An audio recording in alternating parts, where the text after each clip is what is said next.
The Enbridge Line 3 has stirred up a lot of controversy in Minnesota. The what? The Enbridge Line 3. Pipeline. Pipeline. Yep. Okay, the pipeline. How, as a congressional representative, do you support this project or work to end this project? Allie, I'll go with you first. 1 minute. Yeah. Oh, this is so controversial.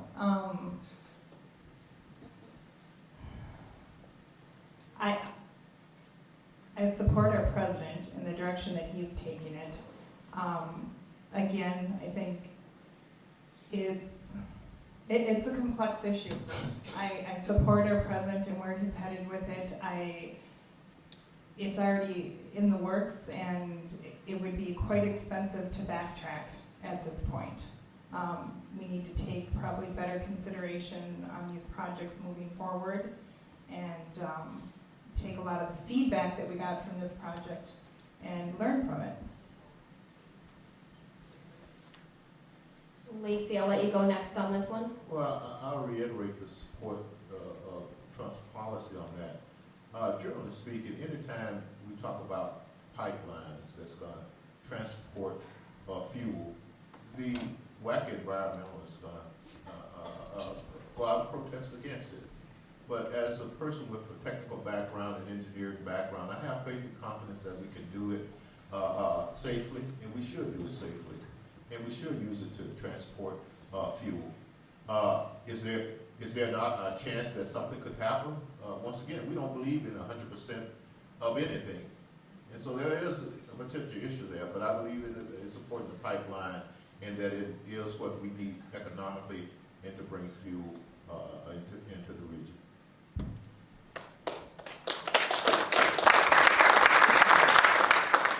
And Lucia.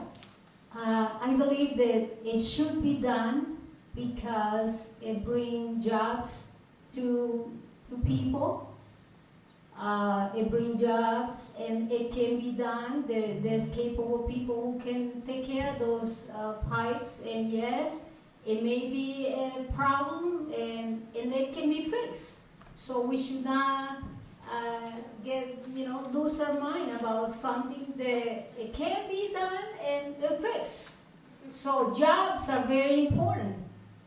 And I believe that this will bring a lot of food for people that had no jobs before. So I'm in favor of the pipeline.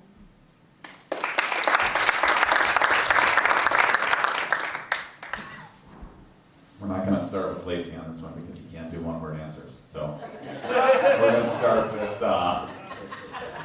start with Lucia.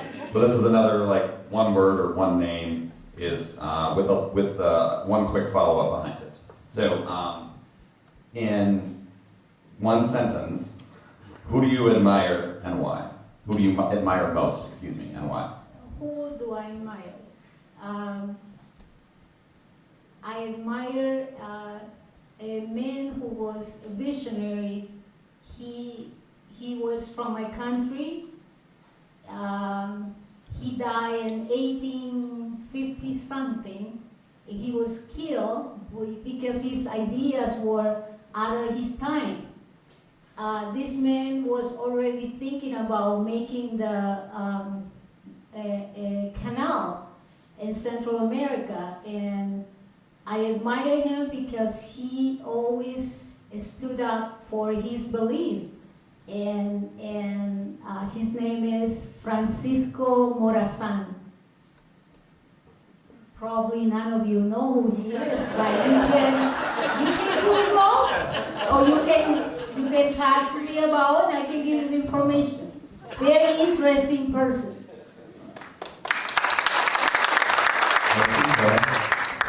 Lacey, go ahead. Are we talking living or dead or either? Doesn't matter. Okay. If it doesn't matter, I admire my mom. She's passed away. She was the smartest person I've ever known in my life. She set an example of how you sacrifice for other people and how you take care of your children.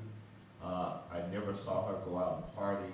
Her life was dedicated to her family, her kids. And so I admire my mom and everything she did. She put up with my dad. She put up with all of us. She was the glue that held the family together. She's the one that got up at 5 o'clock in the morning and lit the fire for the rest of the family. She went to work, and she worked until it was bedtime. And she was about no foolishness or anything like that. So anything I achieve in life, and not that I ever achieved that much, she's the foundation of it, and she's the one that put it in me and taught me what to do, and how to do it, and how to work hard, and how to take care of myself and take care of my family, and not blame anybody else for me not achieving in life.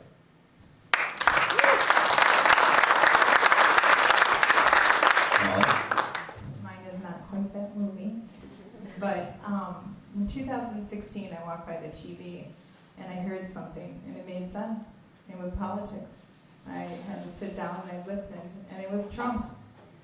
And this man, what he stands up against, he's got a backbone. He says it how it is. People don't like his tweets, but you know what? It's a way to send the truth. And he's also upfront and honest. And that's what you're going to get with me, upfront and honest. You deserve to know who you're going to vote for and what you're getting. I've been told many times, be politically correct, not coming from me.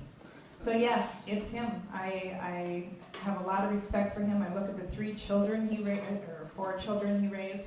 That speaks volumes. That is not an accident.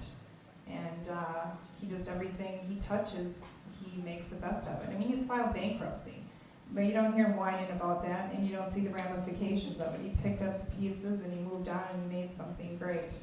America.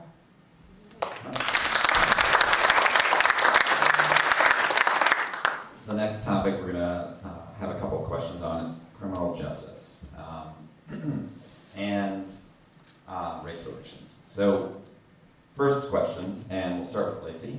What would you do in Congress to restore race relations, especially in communities where police and community relations have already been fractured? Well, the first thing I would do is put it in context. I did the math. If only 1% of the white people are racist in this country, you still got 1.6 million based on the last census. That's 55,000 per state. And so you can always find a racial incident to put on TV. So once again, I really put some numbers to it because that's what I do. Secondly, I look at things like, I'll continue the Trump effort on the First Step program and the training and things that comes out of that. I would also take a look at some of the court decisions. The Supreme Court has a decision called Dixon versus Tennessee, which basically says that all the police and law enforcement agents have to do is say, I felt threatened. I think we need to put some more stringent things on that and make sure that they're trained. And once again, we need to bring the community together and get some input from the communities that's being affected and make sure we roll that into any national legislation on that. But it's most of the state legislation that we have to rely on and push it down to the state to help them solve it and ask them for their answers. Allie? Could you repeat the question again? So, what would you do in Congress to restore race relations, especially in communities where police and community relations are fractured? Yes, again, I would go back to the community. We do not want to depend on government. Every program they create is more tax money out of your pocket or more money out of your pocket.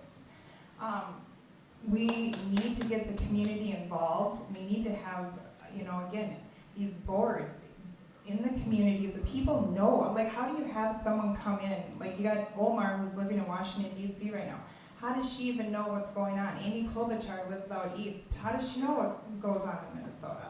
Has to be people on the ground. We need to develop these committees and people to deal with it, then to take it to the legislation, because you know what? They don't know. We're guessing, and it's not a one rule fits all.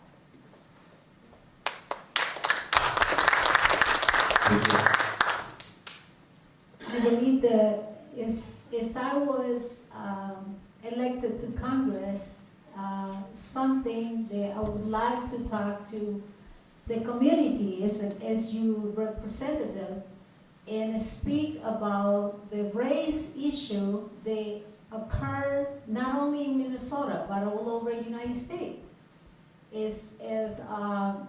And see why so many things happen in one area.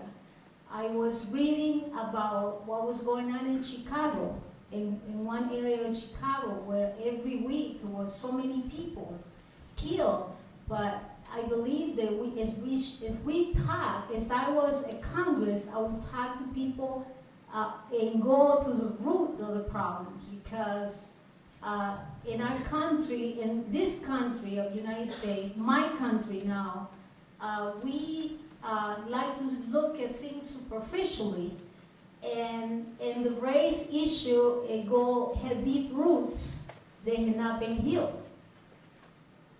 And I'm sorry, There's unfortunately, we're out of time.